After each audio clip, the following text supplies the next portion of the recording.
Tenha paciência, vai ficar tudo bem.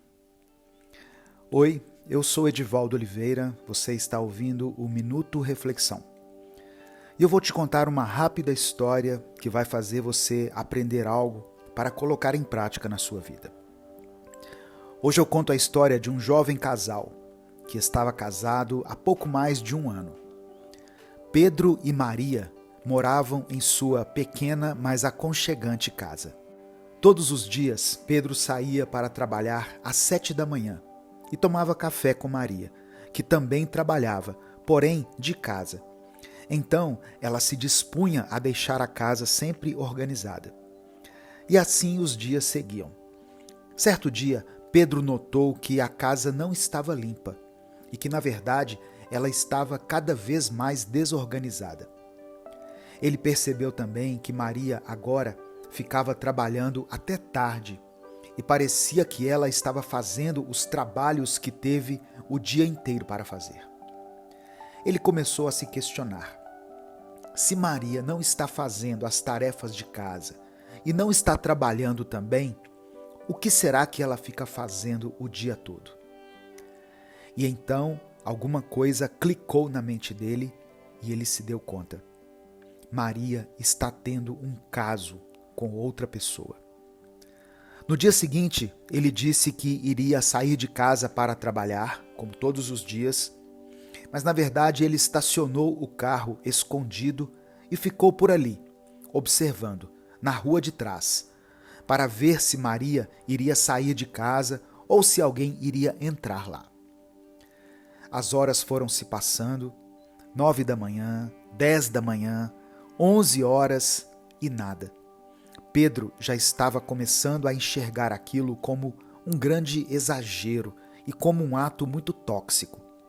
Porém, de repente, mais ou menos 11h34, Maria saiu de casa, entrou em um Uber e foi embora para algum lugar. Pedro não pensou duas vezes e foi seguindo o carro em que Maria estava. E finalmente o carro parou para ela descer. Pedro ficou de longe a seguindo, observando ela entrar em um prédio. Certamente o amante dela mora aqui, ele pensava. Ele a seguiu e entrou no elevador, depois que ela já tinha subido pelo mesmo elevador.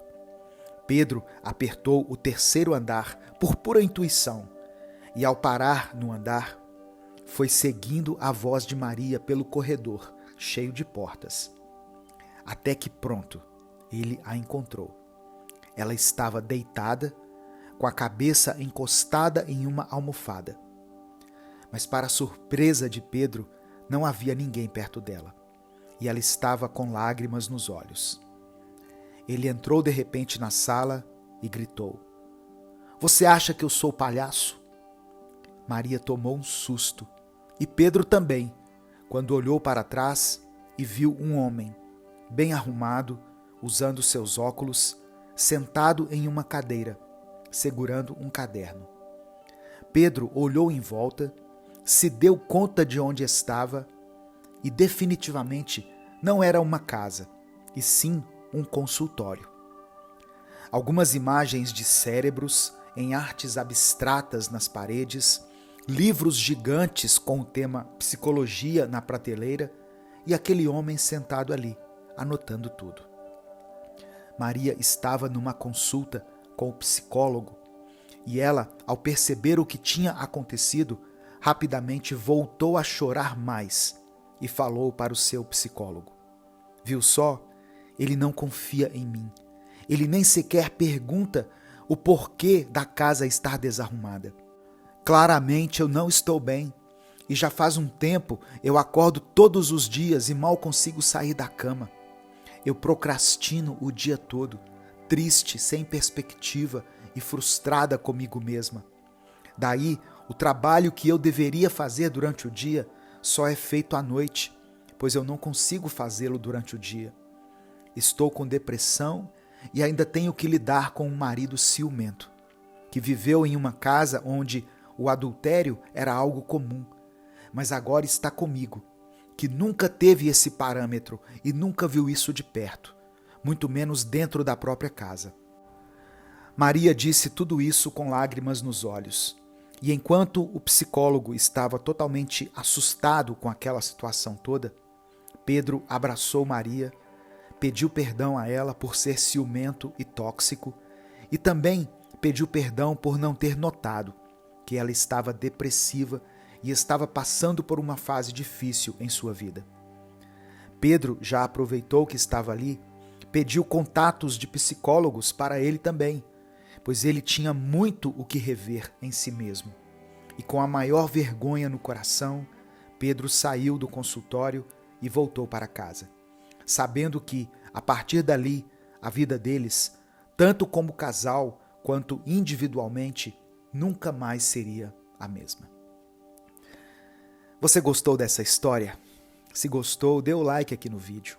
Se você ainda não é inscrito no canal, se inscreva e ative o sininho das notificações, para não perder os nossos momentos diários de paz e aprendizado.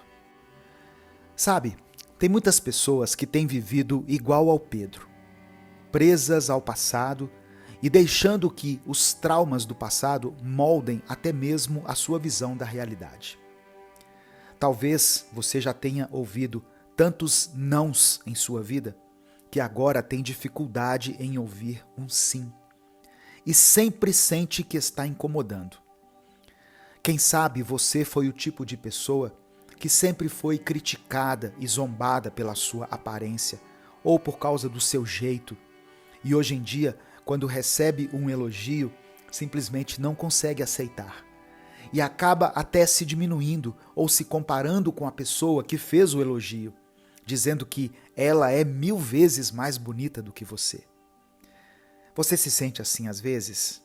É difícil, não é? Eu entendo. O nosso cérebro tem uma facilidade de guardar as coisas ruins que acontecem com a gente como uma forma de segurança. Quando nós éramos homens das cavernas, nós aprendíamos as coisas de forma muito instintiva e o nosso cérebro grudava algumas informações. Por exemplo, não saia para caçar à noite sem uma tocha de fogo. Ou, por exemplo, não pule em uma água que não dá para ver o fundo, pois ela pode ser perigosa. Nosso cérebro armazenava essas informações e nos traziam à tona quando era necessário. O que acontece é que nós acostumamos o nosso cérebro a prestar mais atenção nos momentos ruins da nossa vida. E agora nós só prestamos atenção neles. E o nosso cérebro guarda essa ideia de que a todo tempo tem algo ruim para acontecer.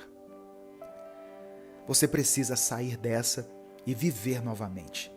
Precisa deixar a sua mente perceber o que está acontecendo ao seu redor agora. Perceber a vida que te cerca, as pessoas que estão aqui, tudo o que há ao seu redor e o que precisa ser feito hoje. Chega de sofrer pelo que foi ou pelo que poderia ser. Chegou o momento da gente usar a nossa energia para realizar o que pode ser realizado aqui e agora em nossa vida. Vamos viver com paciência. Vamos nos tornar pessoas mais pacíficas e calmas. Vivemos alguns momentos que nos fazem questionar se estamos sendo testados por alguém. Várias situações, várias pessoas e vários problemas surgem e testam a nossa paciência ao máximo. E sempre acabamos nos rendendo e perdemos a paciência por completo. O que está tudo bem, afinal, quem não se sente impaciente de vez em quando, certo? Porém, acontece que às vezes nós só agimos de forma impulsiva e percebemos que precisamos de uma mudança, principalmente porque esse nosso jeito acaba ferindo as pessoas, inclusive aquelas que mais amamos. Por isso, eu vou falar algumas dicas aqui rapidamente para você. A primeira dica que eu tenho para você começar a desenvolver a sua paciência é a seguinte: cultive a consciência do momento presente. Muitas vezes a impaciência surge quando estamos focados no futuro ou no passado. Treine-se para estar consciente do momento presente e aceitar as coisas como elas são. Muitas vezes, a impaciência surge quando esperamos que as coisas fluam da maneira como queremos que aconteçam e não como elas de fato são. E isso nos deixa impacientes e ansiosos.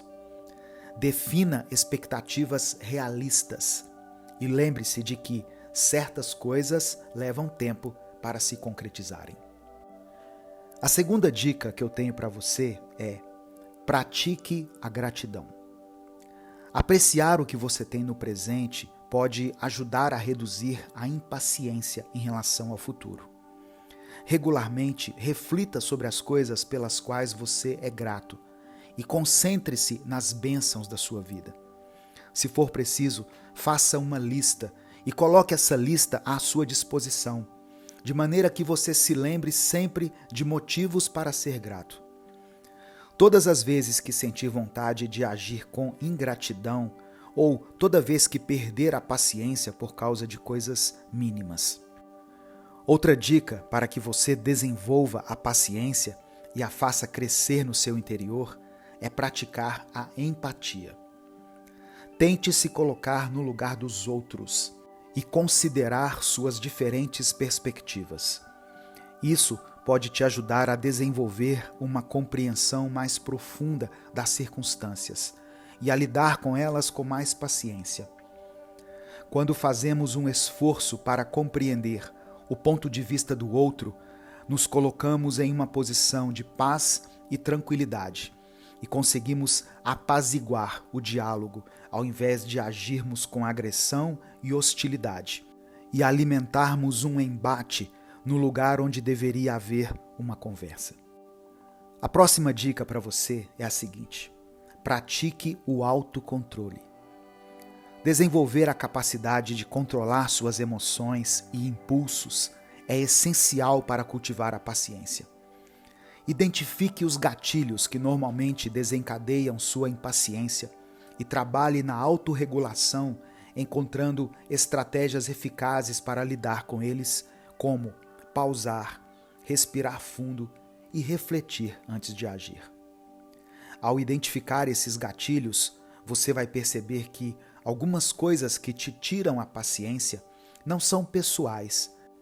E o que precisa ser mudado é a forma como você lida com elas, e não as situações em si. Outra dica importante é praticar o autocuidado. A impaciência muitas vezes surge quando estamos estressados, cansados e sobrecarregados. Priorize o seu bem-estar físico e mental, reservando tempo para descanso, relaxamento e atividades que te tragam alegria. Cuide da sua saúde o suficiente. Faça exercícios e alimente-se adequadamente. Quando você está bem cuidado, é mais provável que esteja mais calmo e paciente diante das adversidades. E a minha última dica do dia é: desenvolva um senso de humor.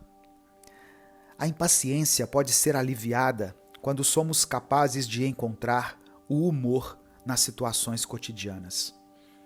Procure ver o lado engraçado das coisas. Aprenda a rir de si mesmo. Cultive uma perspectiva mais leve e divertida da vida, lembrando que nem tudo precisa ser levado tão a sério. O humor pode te ajudar a diminuir a tensão e a impaciência, permitindo que você encare as situações com mais tranquilidade. Volte aqui nesse vídeo quantas vezes forem necessárias. Ouça novamente essas dicas e tente colocá-las em prática no seu dia a dia. Tenha a certeza de que, um passo de cada vez, você vai conseguir desenvolver uma mentalidade mais paciente. Se você chegou até aqui, escreva nos comentários: eu serei paciente. E até o nosso próximo Minuto Reflexão.